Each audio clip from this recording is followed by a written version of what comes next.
المغرب البرازيل نهار 25 مارس في نمشيو طنجة. نمشي شنو المغرب يقص لنا ساعتين هو ونص. ومحمد سلامه يقص لنا. بيان سور محمد سلامة يتلهى بالسكن، ومحمد سليتي هو اللي يقص وخالد لنا، القربي وخالد القربي تلهينا ما عنده بالامور صحابه غادي اللوجستيه. بيان سور في الرجاء حاجات اخرى الفلاحه غادي الفلاحه نتاعهم. لا فلاحه اخرى.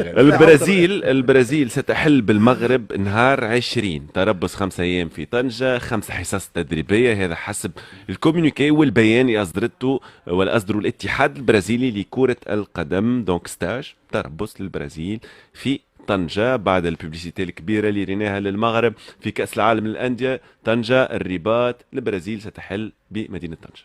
نون ستوب نون ستوب، معناها التعريف والصورة يحبوا يبيعوا صورة خارق العادة. المغرب في كل الميادين كانت اقتصادية أو سياسية أو رياضية. الرياضية هي لا فيترين اللي ماشية، فهمتي ولا؟ يعطيهم الصحة. برافو بور لي ماروكان، يعرفوا كيفاش يبيعوا صورة بلادهم. هكا محمد تعليق.